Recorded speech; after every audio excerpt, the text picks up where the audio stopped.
नमस्कार दोस्तों। आज हम संस्कृत भाषा में वर्णमाला पढ़ने जा रहे हैं।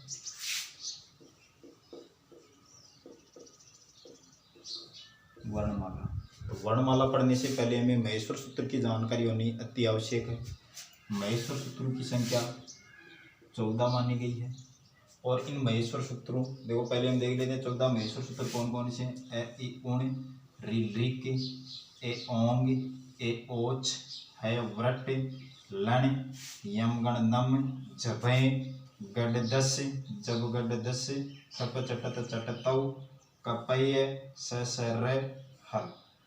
देखो इन महेश्वर सूत्रों में हमारी वर्णमाला के सारे वर्ण समाहित किए गए हैं और इन वर्ण को पाणिनि ने अपनी बहुत ही सुंदर वैज्ञानिक दृष्टि से रखा गया है। देखो किस प्रकार से रखा गया है, देखते हैं। प्रथम सूत्र से लेकर के चौथा सूत्र तक इसमें सारे के सारे क्या रखे गए हैं, स्वर रखे गए हैं। उसके पश्चात पांचवें और छठवें सूत्र के अंदर इसने पाणिनि ने अंतस्थ वर्ण रखे हैं, अंतस्थ। उसके बाद 7 से 12वें सूत्र तक स्पर्श वर्ण रखे गए हैं।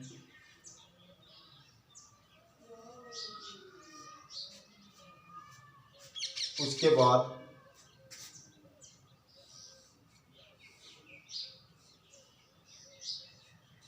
13 और 14 के अंदर उत्सम व्यंजन रखे गए हैं।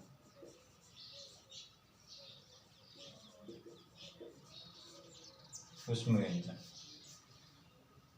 देखो महेश्वर सूत्र प्रत्याहार बनाने के लिए काम में आते हैं। प्रत्याहार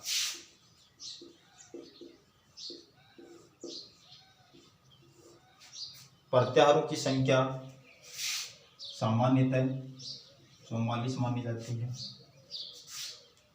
प्रत्याहार का शाब्दिक अर्थ देखते हैं तो प्रत्याहार का शाब्दिक अर्थ होता है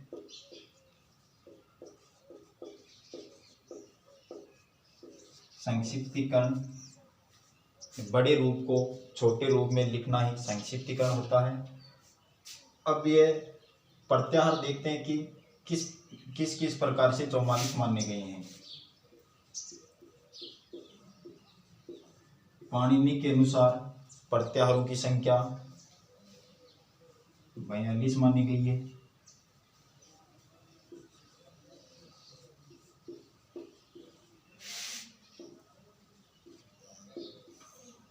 लघु सिद्धांत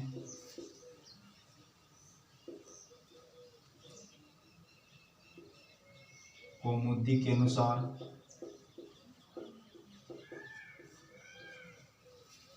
43 मानी गई है। लघु सिद्धांत कौमुदी भट्टोजी दीक्षित द्वारा लिखी गई सिद्धांत है और आचार्य केयट ने र प्रत्याहार शामिल करके प्रत्याहारों की संख्या 44 बताई गई है। देखो र प्रत्याहार को डॉक्टर नागेश भट्ट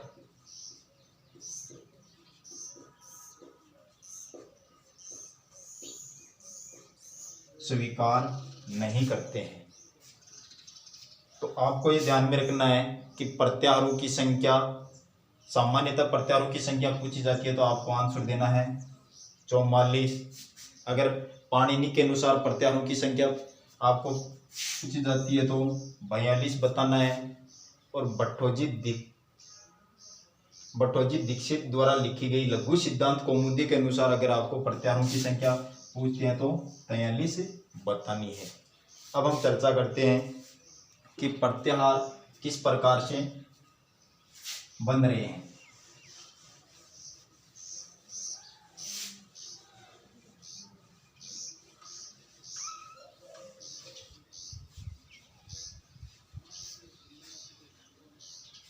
प्रत्याहार बनाने के लिए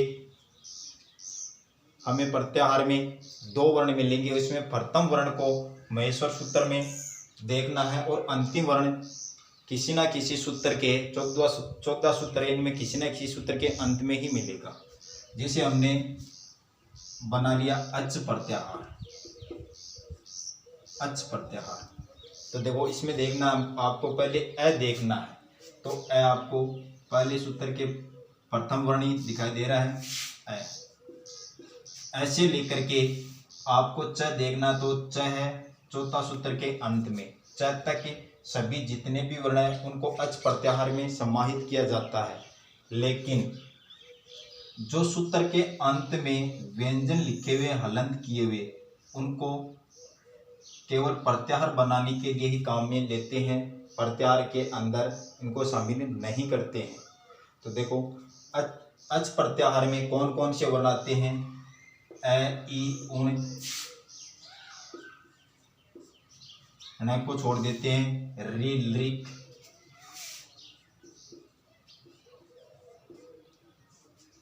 क को छोड़ देते हैं, ए ओंग ग को छोड़ देते हैं, ऐ ओच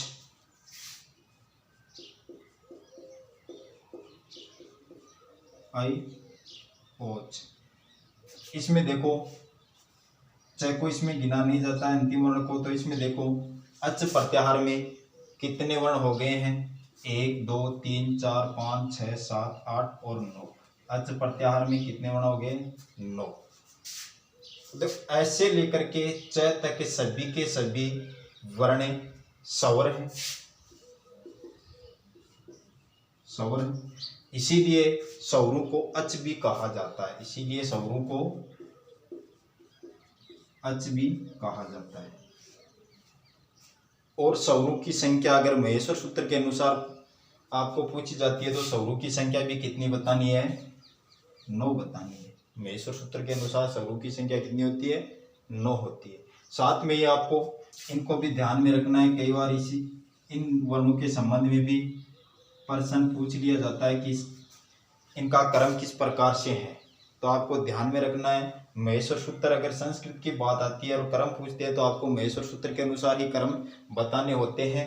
तो इनका क्रम आप देख रहे हो यहाँ पर ए ओ आई औ, तो आपको क्रम यह क्रम ही लिखना है। उसके बाद देखो प्रत्याहार 44 बन ही रहे हैं, तो उसके बाद हमने एक प्रत्याहार जैसे और बना लेते हैं, जैसे हल प्रत्याहार।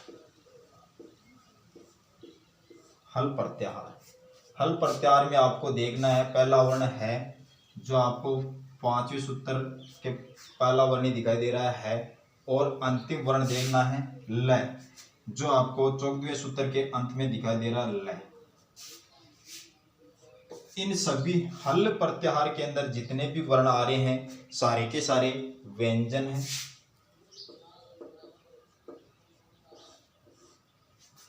इसीलिए हल प्रत्याहार को व्यंजन भी कहा जाता है, या ऐसे मान लेते हैं व्यंजनों को हल भी कहा जाता है। हल प्रत्याहार में देखते हैं कौन कौन से वर्ण आते हैं। है यह वह र और ल। उसके बाद में पंचम वर्ण, उसके बाद में प्रत्येक वर्ग का चौथा वर्ण, उसके बाद में प्रत्येक वर्ग का तीसरा वर्ण, उसके बाद दूसरा वर्ण, और उसके बाद प्रथम वर्ण, और अंत में इसमें रखे गए हैं उष्म वर्ण। तो आपको प्रत्याहार देखने हैं कि किस प्रकार से प्रत्याहार बन रहे हैं। जो भी आपको प्रत्याहार दिया गया है उसको आपने उसमें से आपको पहले देखना है कि प्रथम वर्ण आपको कहाँ मिलता है। इस प्रकार से हम एक प्रत्याहार और बना लेते हैं, जैसे जस प्रत्याहार।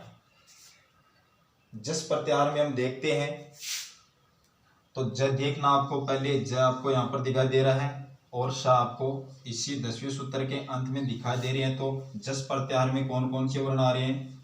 ज ब ग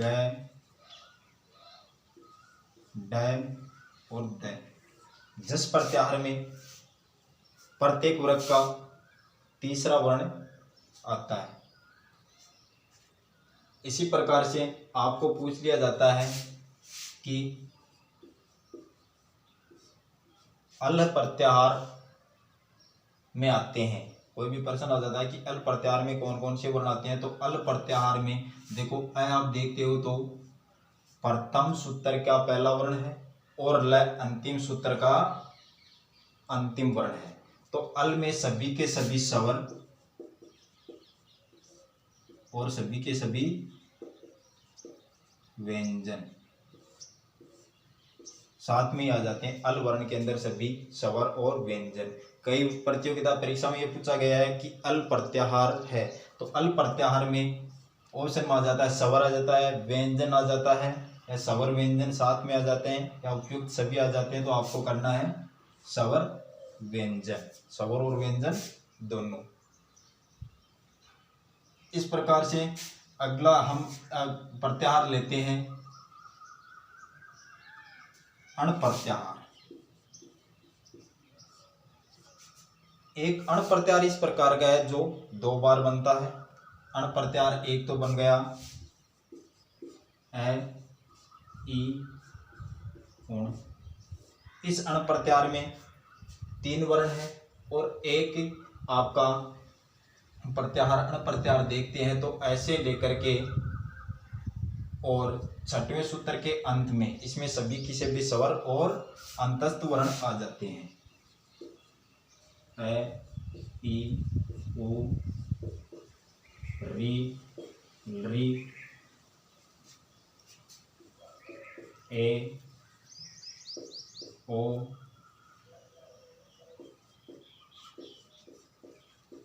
ऐ औ है ये व र और ल। अब देखो आपको इसमें यह ध्यान में रखना है, कई बार यह प्रश्न आया हुआ है कि अंतस्थ वर्णों का क्रम किस प्रकार से है। तो आपको अगर प्रश्न में दिया हुआ है कि महेश्वर सूत्र के अनुसार अंतस्थ वर्णों का क्रम बताना है तो आपको य व र ल ही बताना है। हिंदी के हिसाब से अगर उसमें दिया हुआ है य र ल व, तो ये ऑप्शन आपको नहीं बताना, बताना य व र ल। इस प्रकार से प्रत्याहारों का निर्माण होता है। तो आपको ध्यान में रखना है कि प्रत्याहारों की संख्या कितनी है। प्रत्याहारों की संख्या सामान्यतः 44 मानी जाती है, लेकिन पाणिनि के अनुसार पूछा जाता है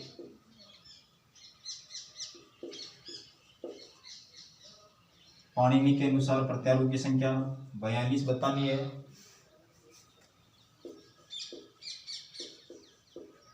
लघु सिद्धांत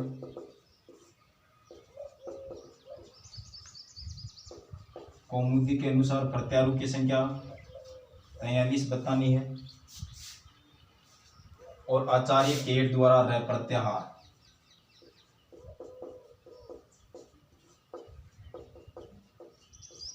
केट द्वारा अगर रह प्रत्याहार शामिल करते हैं तो प्रत्याहारों की संख्या 44 हो जाती है। इस रह प्रत्याहार का विशेष तौर से ध्यान में रखना है, केवल 44 प्रत्याहार में एक र प्रत्याहार ऐसा है, र प्रत्याहार जो एक ही वर्ण से बना हुआ है। तो इसका अक्सर प्रश्न पूछ लिया जाता है कि र प्रत्याहार में कौन कौन से वर्ण आते हैं। तो आप देख रहे हैं र केवल एक ही वर्ण है, आपको दिखाई दे रहे हैं। तो र प्रत्याहार केवल इस प्रकार एक ही वर्ण है जिस प्रत्याहार जिसको बनाते समय आपको हलंत करना होगा, र और ल। र प्रत्याहार में दो वर्ण आते हैं, र और ल। आपको ऑप्शन में दिया हुआ मिल सकता है र और ल। अगला ऑप्शन हो सकता है र ल, उससे अगला ऑप्शन हो सकता है र या फिर है यह वह र। तो आपको इनमें से सही आपको ये फर्स्ट वाला पहला सही मानना है। केवल रह प्रत्याहार ऐसा होता है जिस प्रत्याहार जिसको हम अलग अलग करने पर दो वर्ण मिलते हैं और दोनों ही हलंत वर्ण मिलते हैं। अब देखो, हमने स्वरों की बात की थी कि स्वर पर महेश्वर सूत्र के अनुसार स्वरों की संख्या 9 मानी गई है। तो आपको महेश्वर सूत्र के अनुसार स्वरों की संख्या पूछी जाती है तो आपको बताना 9 है। लेकिन पाणिनि के अनुसार अशो चौ सूत्र के अनुसार 4 स्वरों का दीर्घ रूप हो जाता है, जो ए, ई, उ, रे। इनका दीर्घ रूप हो जाता है ए का आ, ई का ई, उ का उ और री का री। तो 9 और 4 मिलाते हैं तो सामान्यतः स्वरों की संख्या 13 मानी जाती है। लेकिन आपको महेश्वर सूत्र के अनुसार स्वरों की संख्या पूछते हैं तो आपको 9 ही बताना है। सामान्यतः प्रश्न आता है स्वरों की संख्या तो आपको 13 बताना है। अगला हम स्वरों के बारे में चर्चा करेंगे अगले वीडियो में।